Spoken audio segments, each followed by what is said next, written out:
नमस्कार दोस्तों। तो कैसे हैं आप लोग? आशा करता हूं आप सभी अच्छे होंगे। आप सभी का स्वागत है आज के इस वीडियो में। दोस्तों, वैसे तो दुनिया में बहुत सारे महान लोग हुए हैं, पर उन्हीं में से एक महानतम महात्मा गौतम बुद्ध हुए, जिन्होंने न सिर्फ अपने जीवन को बदला बल्कि अपने ज्ञान से पूरे समाज की घृणित सोच को बदल कर रख दिया। गौतम बुद्ध ने हमेशा ही अहिंसा और सत्य को अपने जीवन का आधार बनाया और उन्होंने दूसरों को भी इसी रास्ते पर चलने को प्रेरित किया। तो चलिए दोस्तों, जानते हैं महात्मा बुद्ध के जीवन कथा और उनके त्याग के बारे में। इस कहानी की शुरुआत होती है करीब 563 ईसा पूर्व में, जब कपिल वस्तु के पास लुम्बिनी नेपाल में राजा सुद्धोधन और महारानी माया देवी के घर में गौतम बुद्ध का जन्म हुआ। गौतम बुद्ध के बचपन का नाम सिद्धार्थ था। दरअसल उस समय की यह परंपरा थी कि जब बच्चों का जन्म होता था तो महिलाएं अपने मैके आ जाया करती थी।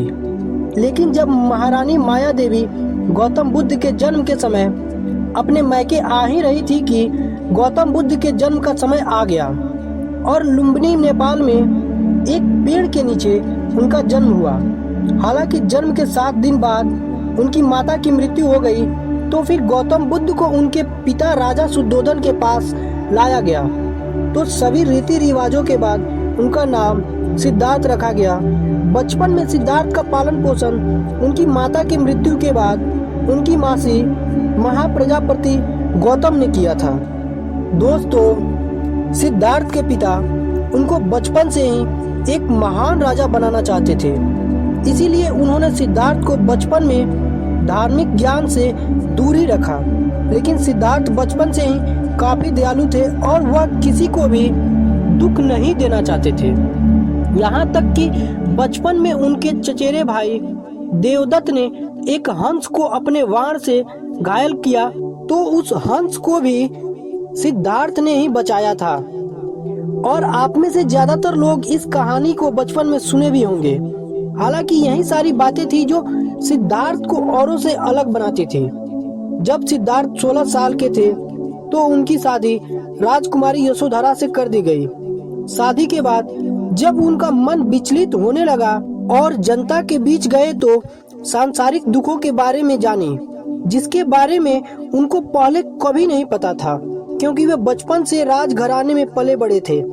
एक आम आदमी के जीवन में क्या कष्ट और परेशानियां आती है, जब उनको दिखा और एहसास हुआ, तब एक दिन उन्होंने अपने पिता के विरुद्ध होकर अपना महल छोड़ दिया और फिर बाहर आकर यह निश्चय किया कि वह दिव्य ज्ञान की प्राप्ति करेंगे तथा दिव्य ज्ञान की प्राप्ति की खोज में निकल पड़े।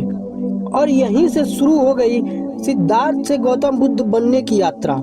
घर से निकलते ही वो अनोमिया नदी के तट पर पहुंचे और अपने बाल काटकर एक साधु का वेश धारण किए। फिर मगध में भिक्षा मांगने के लिए पहुंचे। उस समय मगध के राजा बिंबिसार थे। उनके लोगों ने उन्हें पहचान लिया। फिर उन्हें बिंबिसार के महल में लाया गया। बिंबिसार ने उन्हें रहने के लिए अपने राज्य का कुछ हिस्सा देने की बात कही, पर उन्होंने इनकार कर दिया और अपनी दिव्य ज्ञान की प्राप्ति के लिए उस समय के जाने माने गुरुओं से ज्ञान लिया तथा कठोर तपस्या की और बोध गया पहुंचे। एक पीपल के पेड़ के नीचे बैठकर लगातार 49 दिनों तक ध्यान लगाया, तब उन्हें दिव्य ज्ञान की प्राप्ति हुई। और ऐसा बताया जाता है कि उस समय उनकी उम्र जो थी वो 35 साल थी तथा लगातार 80 साल की उम्र तक प्रयास करते रहे। इस दौरान उन्होंने अपने कई शिष्य भी बनाए जो उनके दिखाए गए मार्ग पर चलते रहते हैं। आज के समय में विश्व के कई सारे देश जैसे भारत, चीन, जापान, कोरिया और नेपाल में गौतम बुद्ध के फॉलोअर्स आपको मिल जाएंगे, जो उनके दिखाए गए राह पर चलकर अपने जीवन के लक्ष्य को हासिल करते हैं। आशा करता हूँ कि आज की यह कहानी सिद्धार्थ से गौतम बुद्ध बनने की आपको पसंद आई होगी।